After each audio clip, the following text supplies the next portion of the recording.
سڵاوتان لە بێوەم کاتتان باش ئێواری سلێمانیتان پێشکەشەکەم بۆ ئەمڕۆ میوانداری خات و فاتمەسەی جعفەرمان کردووە کە بەڕێزیان پسپۆرن لە بواری گیادەرمانی و چارەسەری سروشتی. باز لە چارەسەریەکان دەکەین بە زەر و یاخود زالوو. خات و فاتمە بەخێربێ. زۆر سپاس بۆ تۆش مەمنون. پێم خۆشە سەرتا بزانین زەرو چییە و لەکوێ ئاژی ژینگە سروشتێکی خۆی کوێیە؟ بەڵێ بسم الله الرحمن الرحیم. زالوو خۆی گێنەوەرێکی خوێنخۆری پێ ئەڵێن. بەڵێ. خوێن ئەخوا لە ڕاستیە لە ناو بیشتر لە ناو شوێنێکەوە قۆڕی بێوەکو شوێنێکە برنج ئەکارن، یعنی شوێنێکە برنجی هەیە، شیەی هەیە، ئاوی هەیە، لیا ئەژین دوایی لە نای ئاوێکی پاک و ساف و جوانوەکو ئاوی بیر، ئاوێکە کلۆری تیان نەبێت، ئەژین و ژیانیان بەسەر ئەبەن. لە نای چۆمە ئاوێلێکە هەیە، لە نای ئاوێکی شیرین و پاک هەیە کە شوێنێلێکەوە ئەچین بۆ دەرۆ دەشت و سەیرانەکەین ئەبینین کە زالووی هەیە. بەڵێ بەڕاستی زالوو هەیە و لە نەوعیەتی فەرقەکە شوێنێکە بۆق بێ لەو شوێنە زالویش بێ بزان ئەو زالووە زالوویەکی سەمی نییە، بەڵێ ژەهراوی نییە. ولی ئەگەر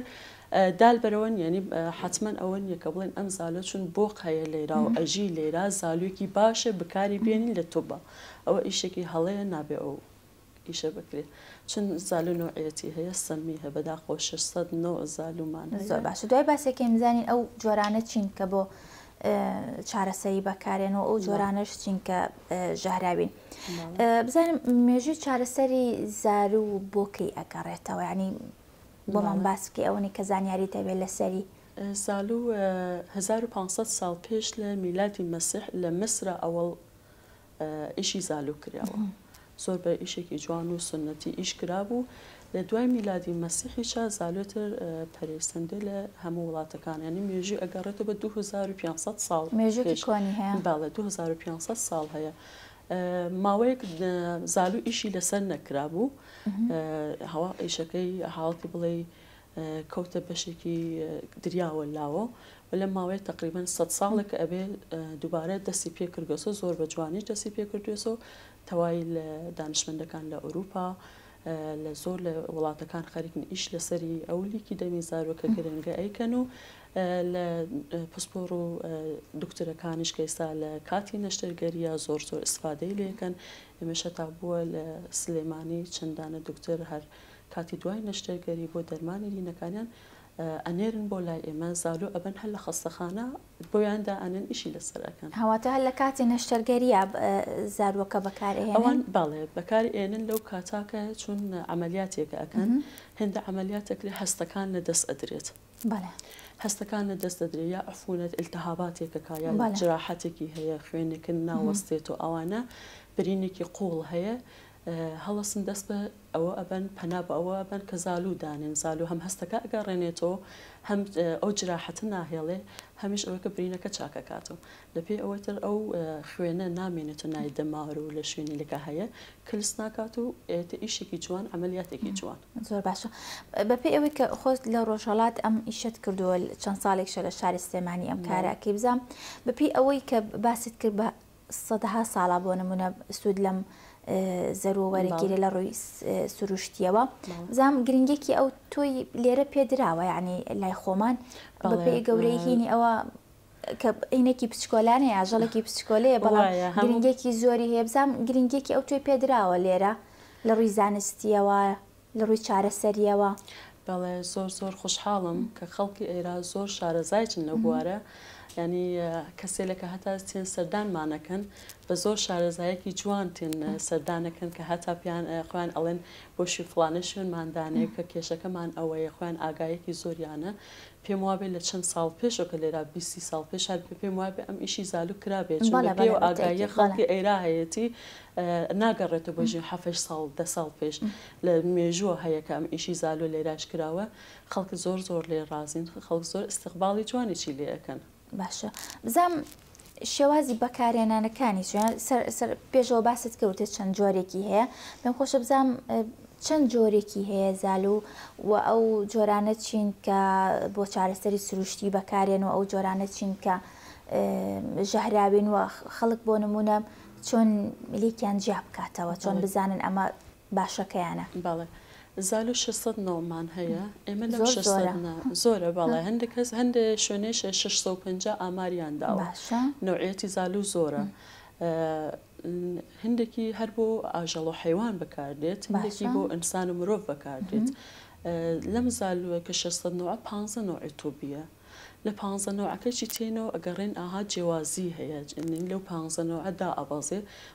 ئەوانە کە لیکی باشیان هەیە نۆرماڵن ینی میزانی لیکی دەمی زارو ئەوانە کە 100 دانە مادەی هاتی یا 4 تا 5 تێت کراگە کە 4 مادە لە ناو لیکی دەمی زارو هەیە. هندێکیان 70 دانەی لیکی هاتە هندێکیان مەسڵ چلە هینێکیان 6 ئاوایە بە پێی ئەوە هەڵەسین باشترینەکان هەڵەبژین لەو باشترینە 6 نوعی باشە.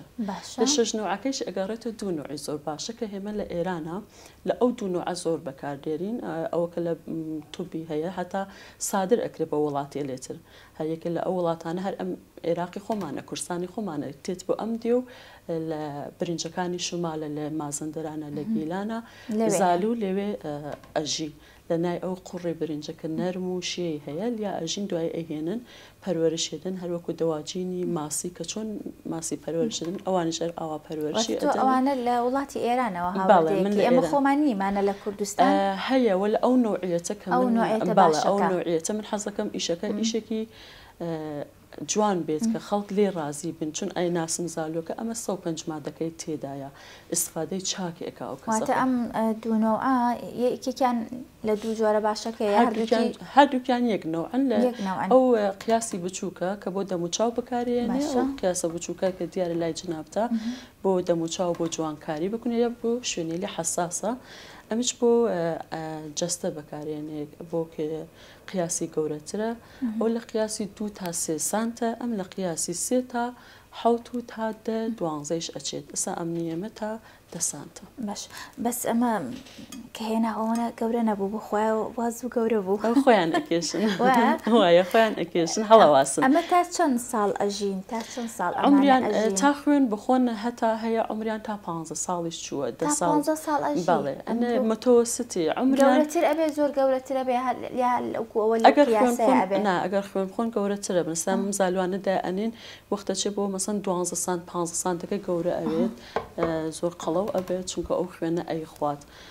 بعد ئەوان چکە گەورە ئەبوون تا 5-6 سانت ئەچن چون خۆی قیاسی 2 تا 3 سانتە ئیسا وەختە گەورەتر ئەبن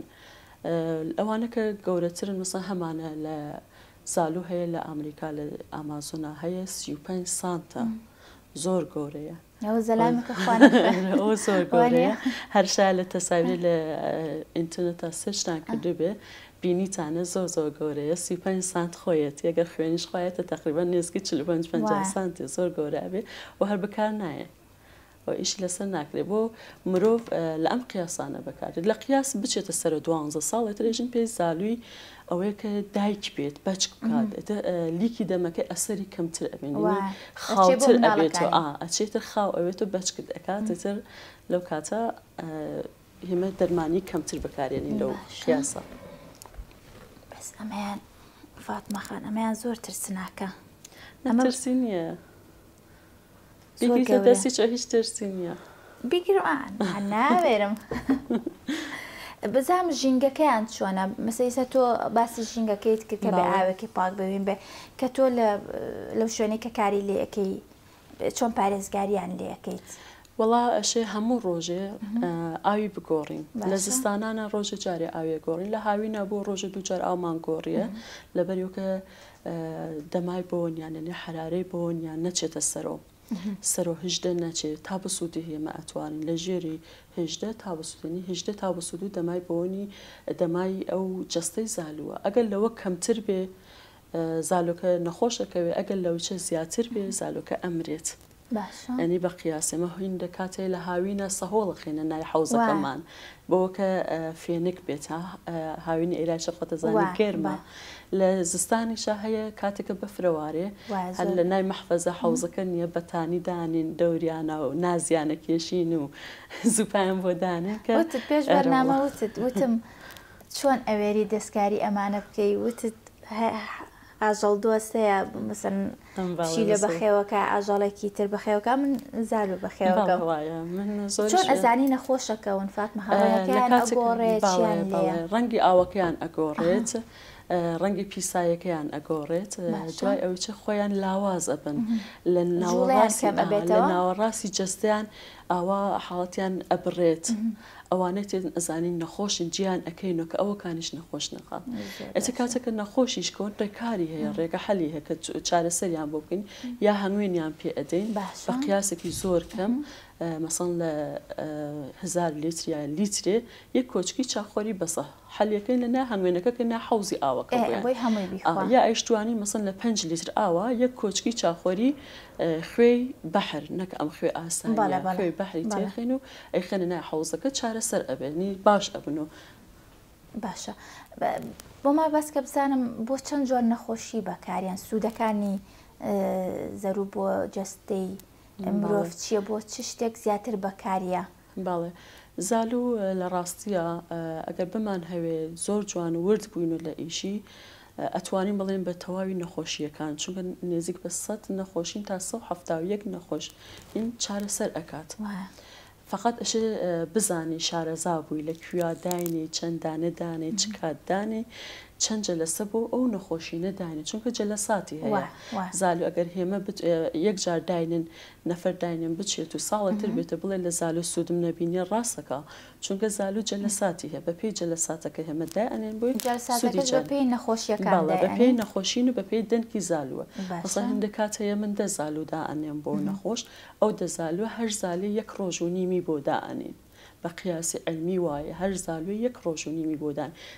دەزالوکە ینی 15 ڕۆژی تر تۆ دووبارە سەردانمان هێندە کات هەیە نەفەر کەم خوێنە کەم خوێنە ماوەی زۆرتری پێدن ئەڵێ مانگتر وەرە چ ڕۆژی تر وەرە و لە هێندە کاتێ نەخۆشینەکەی زۆر قورسە هێمە ئەڵێن کە تۆ خوێنی خۆت زیاوکە تا هێمە بتوانین چارەسەر بکەن چونکە چارەسەری نەکەین وەکو نەخۆشی قانقاریا کە گانگرینی پێڵێن وەکو نەخۆشینی زەخمی شەکرە برینی شەکرەکە زۆر باوە لە ئێرا وەکو نەخۆشینی جەڵدەی دڵ جەڵدەی مێشک ئێمە مەجبورین ئەو چارەسەرانە بخێنە بەری خوێنەکە یعنی خوێنەکەیان ئەکتیڤەکەین یا من نەخۆشم بووە لەبەریەوە کە قاچی نەخرتێنن چون تایرە قاچیان لابێ خوێنی کەم بووە چون لە خەستەخانە 2 بتڵ 3 بتڵ خوێنیان تێکرێ هێنایەنێت دووبارە منزالم بۆ داناوەتەوە سپاس بخوا چارەسەر بوو ینی ئەو ئێسکیەکە لە ناوە پوکا و ڕەش بووە بە ئیشی زالو بە 4 جار زالو کە دامانیابۆی زۆر زۆر جوان جوایداوە سپاس بخوا ئێستا قاچیانێت لەوە وڵان نەپەڕانێ نیان قرتان نیان نەبێت ئیشێکی زۆر جوانە ئەت لەو کادا هێمە ئیشەکەی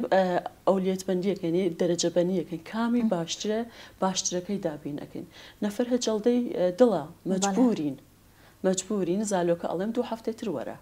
وەلەکە بزانم کێشەی دڵەکەی زۆر نەبێت دەماری دڵی مەسەڵ ئەتوانێ ژیانێکی تا مانگتر بەسەر بە ئێستا من مەرحەلەی ئەوەڵ نۆدا نەزالم بۆ دانیا جاری 2 15 بۆ دانێم پێی ئەڵێم مانگتر وەرە فاتمە خان بە تەقریری تۆ بیوشت ئێوە ئیشەکان بەڵێ ینی شتەکانتان بۆ ئەهێنن عیلاجەکانتان بۆ ئەهێنن بەڵێ ئەو بابەتانە کە ئیش ئەەکەین لە سەریا ئەوە کە ئەو نەفرانە نەخۆشن ئەڵێن مەسەن پێش ڕۆژە 2 ڕۆژ بەلەوە زەنگم لێ ئەدەن ئەمێ بێن بۆ فلانە ئیش منش ئەڵێم نەخۆشی چیتەیە چۆنە بابەتەکان هەمووشی ئەەکەینەوە لەگەڵێکا تۆزیحی ئەدەینەوە ئەڵێ مەسەن نەخۆشی دڵم هەژن دەرمانەکانم چێ هەندەکە ئەوانە کە سەوادیانی ئەڵێم وێنەی دەرمانەکانم بۆ بنێرە جاانە بڕیارە دەمەژم چەند سعات لە دوای ئەوە پێ بۆ لای من کە زالت بۆ دانم هێندەکات بۆ 72 ساعت کاتم بۆ نەخۆش داناوت مە 72 ساعتتر وەرە ئەم دەرمانتە تا 72 ساعت مەخۆ هێندەکات بۆ 48 ساعتم بۆ دانا چونکە ئەزانم لەگەڵ نیکی دەمەکەی زالو خاویەکەی تا ئاستا هەیە 48 ساعت هێندەکات بۆ هیچ دەرمانێکی بەکار نێنا ئاسایی بووە وتێسی دەرمان بەکار نایەنم هێمە ئەتوانین لەو کاتە بڵێن ڕاستەخۆ ئیمشۆ تا بەیانی سەر شتێکی سپیایی مەخۆ ترشیات مەخۆ بازە بابەتی ڕێگە حەل هەیە ئەوانە نەخوا فاتمەخان ینی خراپەکەی جەستە بێهێزە بێت لەش سار دەبێت و بێهێز ئەبێت زالوش وەختە خوێن ئەخوات میێزانە خوێن لە جەستە ئەگرێ هێز لە جەستە ئەگرێت هەمێش نامانەیە وزە بگرێ لێ چەندەر وزەی لێ بگرێ ناتوانین ئیشەکەمان بەردەوام بین هەمیشە کەسێک بۆ هێمە ئاو هەنگوێن دائنێن یا ڕاشی دائنێن یا خورما دانین یا هەنگوێن دانین لای نەخۆشە وەختیش بووە هەتا نانێکی نیمەڕۆژمان داناوە بۆی خواردێسی بێهێز نەبێت باڵێ بۆ کە بێهێز نەبێت چونکە هێمە ئیشەکە ئەمانەوێت جوان بچێت ڕێمە وەخت بووکە زالومان داوە نیاوە کەسەکە زالو بە قاچێ بووە تۆزێ ئاوا وزەی داوەزیە نانی نیوەمەڕۆمان داوا پێ هەلو کاتی چا خواردێسی هیچ کێشەی نیە هیچ ڕێنمایی چێ بۆ کەسانی مەسەرم پێش ئەوەی بێن بۆ لای تۆ هیچ ڕێنمای ئەویانەکەی کە هەنێ دەرمان هەیە نەیخۆن مەسەرەن نانێکی باش بخۆن چی بکەن پێشەوەی بێن بۆ لای تۆ وەڵاگەر نانێکی باش خۆنوە لە سپیاوی ترشیات نەخۆن زۆر چاکە ئەسان هەندێک کەس هەیە بەیانیان عادەتیان هەیە لە خەڵکی ئێران ماستە خۆن من پێیان ئەزانم هەموو کەسی ماستە خوا هیوایەتیان ماستە پێیان ئەڵێن ماستمە خۆن ئەڵێن دکتۆرە چی بخۆین ڕاشی و هەنگوێن ڕاشی دۆشاوی ترێ گوێز ئەمانە زۆر چاکە بۆ نانی بەیانی و لە هێلکە مەسەن سپیایی ترشیات نابێت لە بەیانەکە بخورێ یا لە نیمەڕۆکەیە بخورێ لە شەوی پێش ئەوە بخورێ ینی ئەوانە هۆکار ئەبن کە جەستە وزەی دابەزێ وەختە وزە دابەزێت لەو کاتە ئەو کەسەکە زالومان بۆ دانیا حاڵەتێکی باشی نییە پێی خۆش نییە دەوامی ئەم ئیشە لەبەرەوە کە زەنگمان لێ ئەدەن پیان ئەڵێن تکایە بەیانی کە تێ بۆ لای ئێمە هەر لە ئیمشەوە ئەو بابەتانە مەخۆ ئەگەر ئەتەوێ بەیانی شاتی ئەگەر بۆ دوای نانی نیمەڕۆتێت شتێکی باش نانێکی باشی نیمەڕۆ بخۆ چون پەیوەندی نیە هێندێک کات ئەڵێن کەڵەشاقەکەین بە دڵی بەتاڵەوە ئایا زالوش بە دڵی بەتاڵە بین زالو پێویست ناکات کە بە دڵی بەتاڵە بێ ئەش نانێکی باشت خوارد بێ چونکە زالو ئیشی لەسەر ئەوە ناکات کە ڕەشانەوەت پێ یاوەکو کێشێکت بۆ دروستە باش ئەی دوای ئەوە چی بکەن بۆ نمونە دوای ئەوەی کە چارەسەریەکەیان وەرگرت پێویستیان بە ئیسراحەتە بێ یان چی بکەن بەڵێ 100% پێویستیان بە ئیسراحەتە بێ چون لانی کەمەشە 8 ساعت ئیسراحەتیان بێ جگەرە نەکێشن نێرگەلە نەکێشن پێشەوەی چەشە جگەرە و نێرگەلە حتمما نەکێشن چون ئۆکسیژنی خوێن ئەگرێت ئەوانە ئۆکسیژنی خوێن ئەگرێت لە دوای ئەوی چۆ ئەشێ جگەرە نەکێشن نێرگەلە نەکێشن سپیایی نەخۆن ترشیات نەخۆن ئیسراحەتێکی بۆ بکەن جوڵەی زۆری لێ نەکەن بلەخەس بۆ کاتێکە کە زالو بۆ قاچەکان دانریاشە جوڵەیان کەم بێ یا بۆ دەست ینی ئەوان ئیسراحەتی پێ بکەن باڵێ سەدە ئەگەر بتوانن 24 ساعت ئیسراحەتی بۆ بکەن زۆر چاکە تا 48 ساعتیش نابێت بشورێت تاڕیکەن باڵێ نابێت تاڕ بکرێت هەمە خۆمان جوان تەداوی ئەەکەین زۆر پاکوخایانی ئەەکەین تەداویەکەین بە ئاوی گوڵەکان ئەی شۆرین دوای ئەوە تەداویەکی بۆ ئەبرینەوە لە گیراوەی گیاکانە لەگەڵ هەنگوێنە ئەیدن لە شوێن برینەکە ئەو کاتێتە پێویست ناکا بیشۆرن کە بڵێن وڵا چون خوێنێکی لێچووە بە بیشۆرین ئەمانە نا پێویست ناکە کەمەکەشە 24 ساعت نەشۆرە باشەکەی 48 ساعتە نەشۆرێت تووشە حساسێتیان ناکات باش ئەی شوێنەکەی بەچەنێک چاکە بێتەوە شوێنی برینەکە بە قیاسی زالۆکان ئەمیان گەورەترە بەکارێت ئەمەشیان ئەو بچووکەکانە بچووکان 1 تا 2 ڕۆژ ئەوانە کە پێسیان باشە زووتر چاکی چەبنەوە بە نوعەتی پێسە بەڵە هێندە کەس هەیە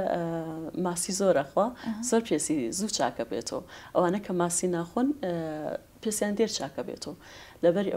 ئەو زالوانە کە گەوران دەمیان گەورەیە دێرتر چاکە بنەوە شاید 2 ڕۆژ بە و لە زالۆ بچووکان ڕۆژێکی بەسە باشە بزین باسی ئەوەت کرد کە بۆ چەندین نەخۆشی بەکاری ئەمە وت پێش بەرنامە ئەمە زیاتر بۆ جسم بەکاری ئەمەیان بۆ دەم و چاو زام ئەمەی دەم و چاوەکە زیاتر بۆ چی بەکاری ئێنن زیاتر کێن ئەو کەسانەی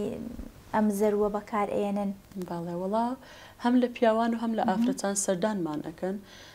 بۆ دەماری گیرانی چاو بکاتێ بۆ کێشەکانی چاوە بۆ زیبکەیە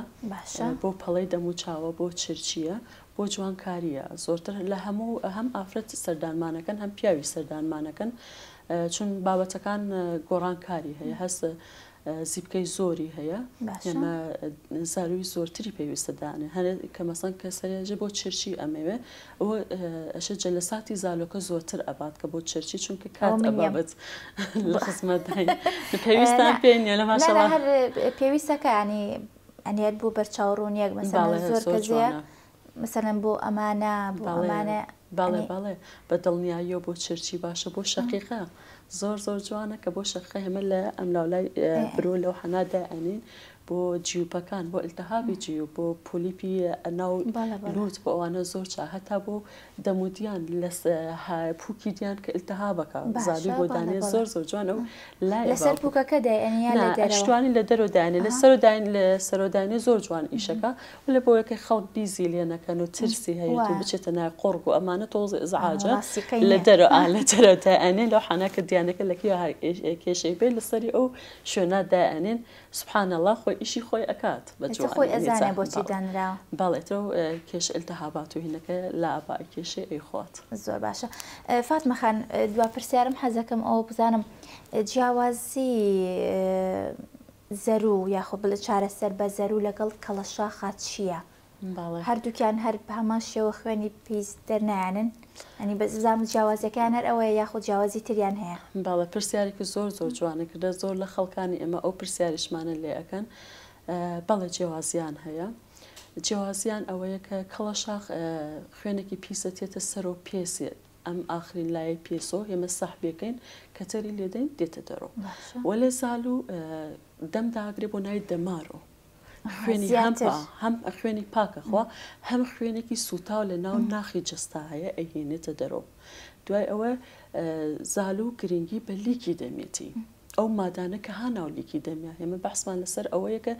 لیکی دەمی زال و شفای هاتیە نەکە خوێنەکە دروستە ئەتوانین ئەو گەر مەبەستی هێمە خوێنەکە بێ بە کەڵەشاقیا لە خەستەخانە ئەتوانین ئەو خوێنە ئەهداکەین بە یەک نەفەیتر ئیشی جوانی چەکەن یاکو بە کەڵەشاق لای بین وەلە لە زال و هێمە مەبەستمان لیکی دەمێتی باشە ئەم زاروانە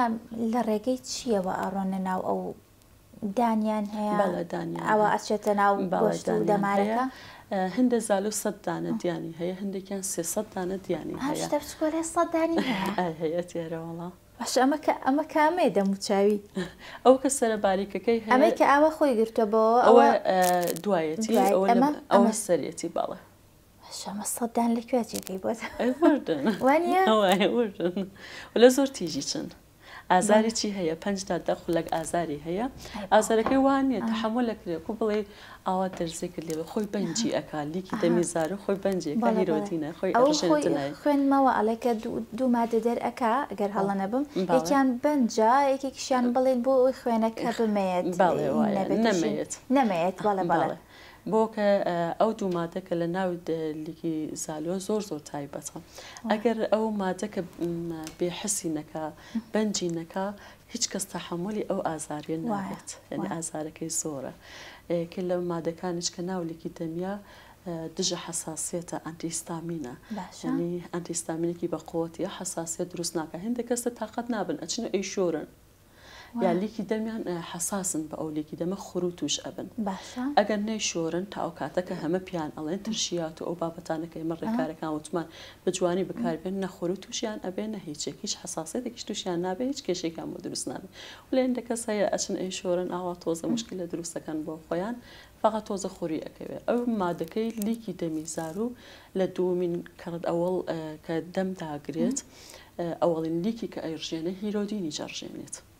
کە ئەو دەمارانە ئەکاتۆ دومی مادە ئەوە کە ئەرژێنە ئەنتی هیستامینە هیستامینەکەی ئەو مادەیەکە بەنجی هێنە حساسیەتی لاوە دژە حساسیت ئەوەکە بەعسێ کە خەڵک بتوانێت تەحملکە زالوش خۆی تقریبا ئێمە وەختە زالو داهانین خۆی 30 دقه تا 1 ساعت خوێن ئەخوات ئیشی زالو تا 2 ساعتی پێچێ ئێمە لای سنتەرەکە ئێمە چون پێش ئەوە لە من تەداوی چەکەین کاتی تەداویەکەی شەمەژین 1 تا 2 ساعت لەبەر نیو ساعتی 20 دقەیەکی بۆ تەداویەکەی ئەبینە کارۆ خۆیی 6 دقه خوێن ئەخوات لەبەری ئەو 6 دقیقە گەرەکەتن ئەو مادە بێ حسێتیانێت تەحمل ناکرێت کاتێکی زۆرە دەستت خۆش بە زۆر سپاس ئێمە ئەمڕۆ تۆمانمان دوو خێر فاتمە خان شتێکی و تۆم نەماوەگەر خۆت باسیکەی حەز بکە شتێک باسکێ لە کۆتاییە وەڵا پێم خۆشە خەڵکی لێکە تێن سەردانەکەن ئەوە کە زۆر بینیمە متالعێکی زۆر جوانیان لەسەرکردێ شارەزان حەزەکەم بیناسن ترسیان نەبێت چون ئەو ترسە زۆر هۆکارێک کە نەتوانن نەخۆشینەکانی پێ چارەسەرکن هەمە زۆر لە نەخۆشینەکان هەیە کە بەڕاستی بە زالو چارەسەرەکەین زۆری نیە مەسەڵەنێکە لە نەخۆشینەکان کە لێرە خەڵک زۆر تووشی بووە دەوالیە و لە ترس لە زالوەکە ناوێرن بێن بکەن بەخوا مارە زۆر زۆر جوانن نازن وا تواشیان مەکە بە شتێکی جوان تماشایان کە ئەسن ترسی نییە وڵی لەوانەیە من یەکەم جارم بێ لە نزیکەوە ساڵەکە لە چاران ناهین بوون وتیان بەیانی دەرسی زالووە هاوسرم نار زالوی کڕی بووم نی بۆ ترسم لێ زۆر سپاس فاتمە خانم ڕۆماندوومان کردی زۆر سپاس بۆ ئێوەش بۆ بەرنامەکەشتان مەمنونتم بۆ کە داوەتان زۆر سپاس بۆ خات و فاتمە سید جعفەر کە بەڕێزیان پسپۆڕن لە بواری گیادەرمانی و چارەسەری سروشتی ئەمڕۆ قسە باسمان کە لەسەر چارەسەریەکان لە ڕێگەی زەرو یاخود زالو تا پرۆگرامێکی ترە شاد بن خواتان لەگەڵ